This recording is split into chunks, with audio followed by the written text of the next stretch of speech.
Bog svima, ja sam Stella i dobrodošla u podcast U pidžami.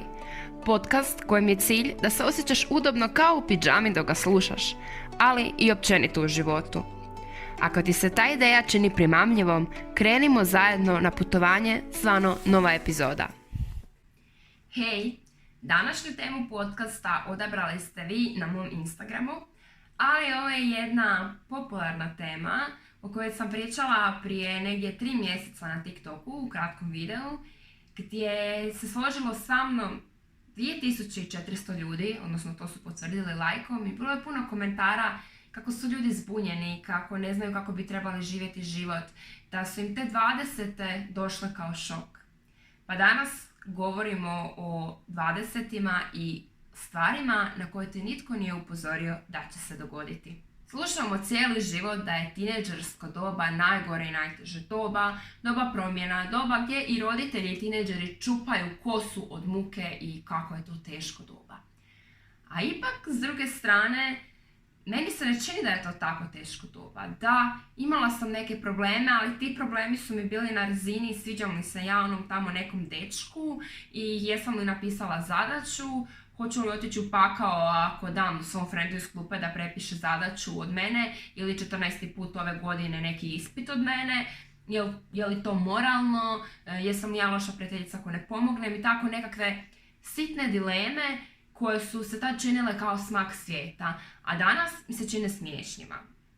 Možda je roditeljima teže u pubertetu, ne bih znala, ali ne čini mi se da sam bila neko problematično dijete, a vjerujem da većina tinejdžera to i nije. I onda prođu te tinejdžerske godine i kreneš dolaziti u 20. i šokiraš se.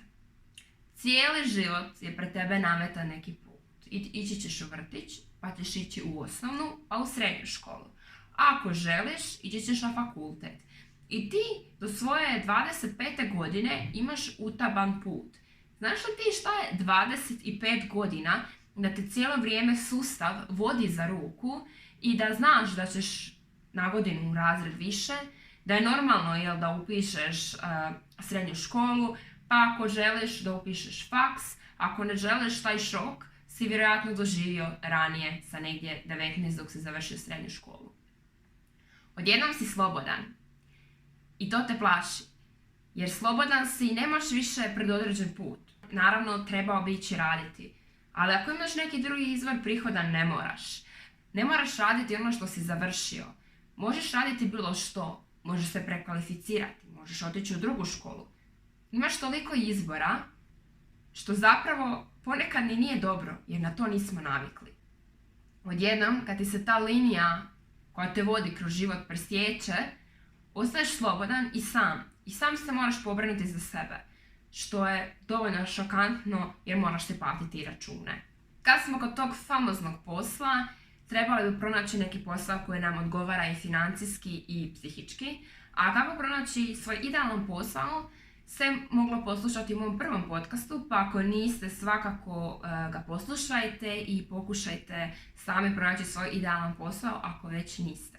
Jedan od savjeta općenito ljudi, kad ih pitaš kako si našao svoj idealan posao, probavaj razne stvari. Kad da probavam razne stvari? Svi koji su išli u srednje škole ili trenutno idu, znaju koliko je to vremena utrošeno na tu školu, na učenje, na zadaće. Pa ako još se baviš nekim sportom, hobijem, ideš u glazbenu, imaš prijatelje, logično, ti nemaš vremena da uvrstiš nešto novo što bi ti se možda svidjelo od više bilo čega čim se ti trenutno baviš. Na faksu također, kao studenti imaju vremena, ja dok sam imala predavanja, ja nisam imala vremena, ja sam znala imati predavanja po 12 sati dnevno i u to nikako nisam mogla uvrstiti studentski posao, a kamoli da uvrstim isprobavanje novih hobija, jer potpuno je prirodno i normalno da nakon faksa želiš se podružiti s ljudima, da se želiš odmoriti, ali moraš i učiti pisati zadaće, tako da nije da imam vremena probavati sve te stvari, iako to je super. Ali shvati da nema niko vremena za to i ne moraš se prisiljavati probavati nove stvari i ne propuštaš ništa, jer nitko nema vremena za to. Razmisli, pitaj prijatelje, nemaju ni oni vremena. Osim što se očekuje od tebe da radiš, očekuje se da stvoriš nešto s tim novcima, odnosno da si kupiš nekakvu nekretninu, kuću, stan. Bilo bi dobro da imaš i auto, bilo bi dobro da si povremeno priuštiš putovanje jer voliš. Bilo bi super da možeš nešto priuštiti svojim roditeljima, makar neke sitnice i zahvalnosti. Ne znam, novu veš mašinu. Bilo bi baš to dobro. Bilo bi dobro da možeš normalno i pristojno živjeti i još malo nešto povrh toga da možeš uživati u životu. Ali čini mi se da većina mladih u Hrvatskoj, a vjerujem i na Balkanu, nema te mogućnosti u 20-ima.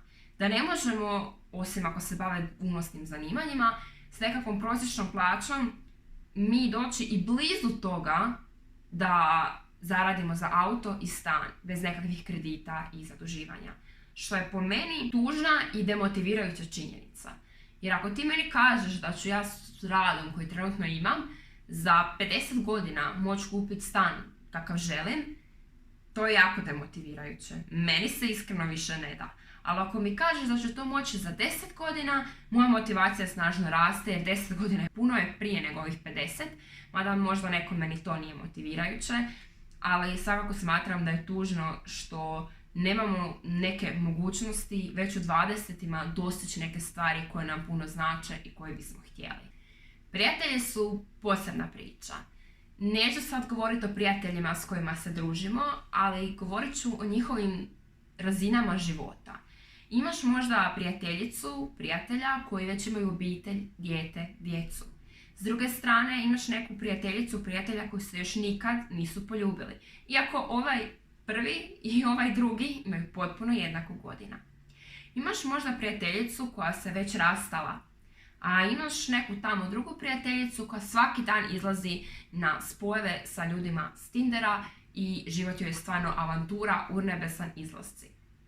U 20-ima su ljudi toliko raštrkani po tim nekim fazama života i svi oni koje sam navela, ove 4 skupine, mogu imati isti broj godina i to ne mora ništa značiti. Pitaš se, jesam li ja negdje ubrzao? Trebam li ja malo prikočiti sa svojim željama? Trebam li se ubrzati? Je li u redu što ja još uvijek izlazim, a netko mojih godina ima djecu? Je li to prikladno? Znate vjerojatno sami da je odgovor onaj radiš kako se najbolje osjećaš, radiš što je najbolje za tebe, ali isto tako znate da taj sustav u kojem je toliko puno ljudi istih godina u različitim fazama života može biti poprilično zbunjujuć i možete se osjećati loše zbog toga. Posebno ako ste okruženi samo jednim tipom ljudi. Recimo da imate 28 godina i da svi vaši prijatelji se već žene i imaju djecu. Osjećate se da negdje kasnite.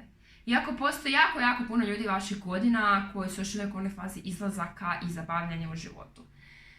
Tako da ne dajte da vas ovaj pritisak izvana što netko nešto jest, a vi niste, ili vi niste, a netko jest, izgradi i da vas pritišće jer stvarno nema potrebe. Ovo nije nikakva utrka i mislim da imamo vremena za sve što poželimo kad mi to poželimo.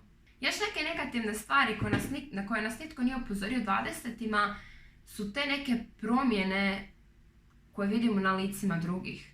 Odnosno, sjećamo se svi kako su izgledali naše obitelji, roditelji, susjedi stariji dok smo mi imali 10 godina. A vidimo da ni blizu ne izgledaju sad kako su izgledali prije tih 15, 10, 20 godina. Da su se promijenili. I tu jako vidimo prolaznost života i to na neki način deprimira. A naše tijelo se isto mijenja. Više ne izgledamo kako smo izgledali na početku 20-ih ili još prije 20-ih, tamo s 19 kad smo završili srednju školu. Promijenilo nam se lice, promijenila nam se kilaža i niko nam nije rekao da će nam se ta promjena dogoditi. Nekom možda prije, nekom kasnije, ali to su one godine u kojima mi očekujemo da ćemo vječno izgledati kao da imamo 15. Što bi bilo prilično uznemirujuće, morate priznati. Ovo su samo neke stvari za koje smatram da nas nitko na njih nije upozorio, a trebali su, jer kad dođu kao šok, zbune i poljuljaju nas i možda čak bace u neku, kao što se kaže na TikToku, krizu 20 godina. Vidim da dosta ljudi tamo piše kako ih to se zbunjuje, kako oni to ne mogu, da šta je ovo. Jer kad smo bili mali, uvijek smo htjeli narasti, htjeli smo živjeti odrasli život. Onog trena sad u 20-ima kad smo to dobili, svim silama bismo htjeli ponovno imati 5 godina i igrati se na igralištu. Tako da moramo uvijek paziti što želimo i nekad želimo stvari koje ne razumijemo kakve su i što su, ali da ima pozitivnih stvari u toj nekoj slobodi i odrastanju, naravno da ima. Evo jedna od njih.